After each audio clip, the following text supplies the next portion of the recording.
Como a história vai ficando grande, como muita coisa foi se tornando grande, a gente falou, bom, hora de contratar uma historiadora. Nós contratamos uma historiadora que está olhando para o nosso passado. E quando a gente começou a olhar para o nosso passado, a gente falou, mas e o presente quando se tornar passado? Então, nesse momento, vocês vão ouvir duas historiadoras. Uma que está trabalhando na Turma do Bem com o nosso passado, que é a Renata Paiva. A segunda historiadora é a Luísa Porto. Nós vamos ter duas historiadoras no palco, Renata e Luísa Porto. O que você está achando dentro dos arquivos da Turma do Bem da nossa história? Vou vai pegar virar desse ciência? ponto. Vai virar ciência? Não, claro. É assim, pegar desse ponto. Ele falou, bom, vamos fazer...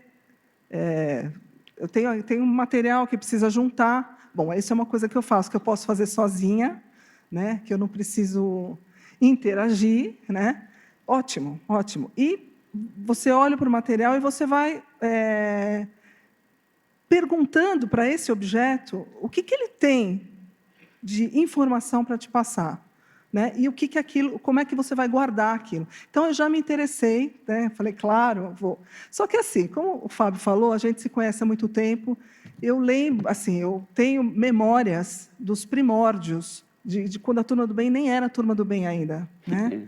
Os primeiros eventos. Então, eu falei, bom, eu acompanho há muito tempo. Não. Assim, o material que a gente está trabalhando nisso esse ano, comecei em julho, então, eu ainda tive contato com muito pouco material. E o material que eu tenho contato, ele é esparso. Então, vem uma foto de que eu nem sei, então eu tenho que pesquisar. Isso aqui foi 2012, isso aqui foi 2007. Né? Uma pessoa que eu preciso saber quem é. Né? E aí eu fico fazendo as pesquisas. É muito gostoso. Assim, o trabalho, eu adoro fazer esse trabalho. Né? Mas eu fui percebendo que eu não sabia nada da Turma do Bem, assim, muita coisa. Embora eu tenha, assim, durante muitos anos, eu estava presente nos eventos, né, pelo menos no evento de premiação, né? Mas quando eu fui ver, eu falei assim, nossa, quando que aconteceu isso? E assim, e também você começa a entender o que está por trás desses eventos, né? O quanto que tem, é uma coisa maravilhosa, assim. Vocês estão de parabéns, porque é muito emocionante. Então, falei para o Fábio, Fábio, outro dia eu chorei.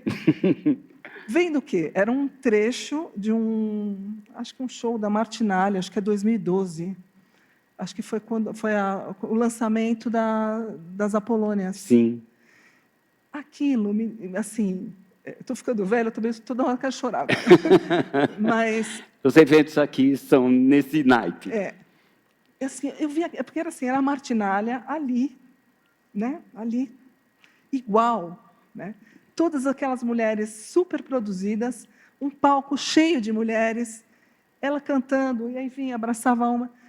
Falei, nossa, mas que lindo isso. Que né? lindo. Porque realmente assim, somos gente, né? Somos gente. E assim, é muito maravilhoso você tirar alguém, desculpa, tirar alguém da invisibilidade. E eu acho que é isso. Tá vendo a minha amiga? Por que é minha amiga? Obrigado, Rê. Agora, Luiz. Eu sou muito grata de estar fazendo isso. Eu estou amando, porque, você vê, uma pessoa perto, uma pessoa que está do lado, mas nem eu lembro mais. Isso está se juntando e vai ter um documento histórico que todo mundo vai ter acesso.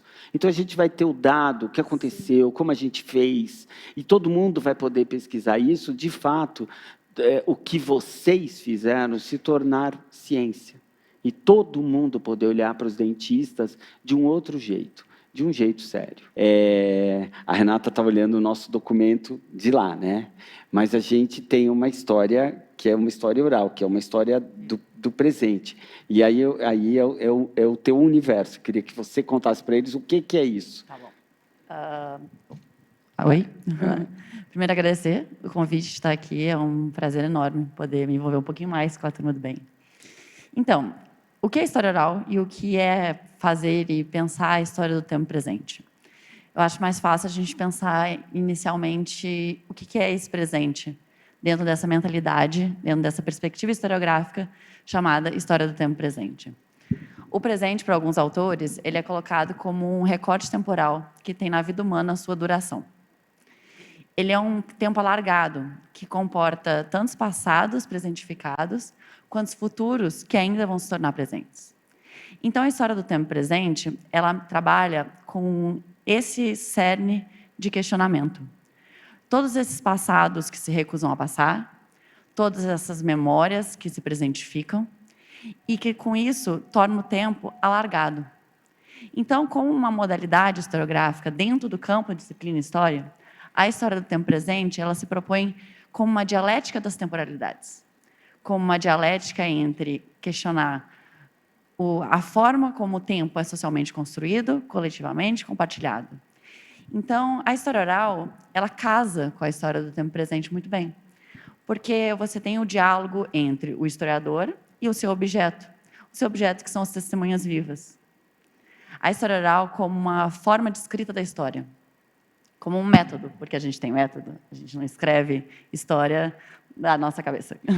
Então, Luísa, o que você está fazendo naquela cabine que nós montamos para você aqui? Nós não, porque eu não participei disso, mas eles montaram aquela cabine quente para você lá.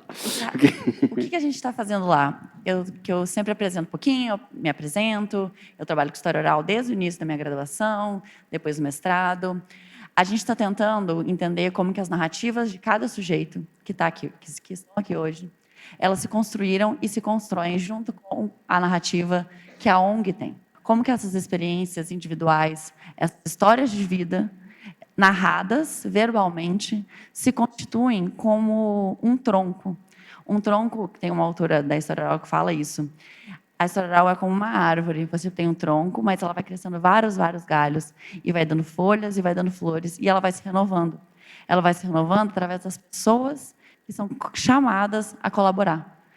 Então, é uma metodologia de escrita colaborativa, em que a gente não pensa a história só sobre o sujeito, como diz a história pública, mas uma história feita para o sujeito e com os sujeitos.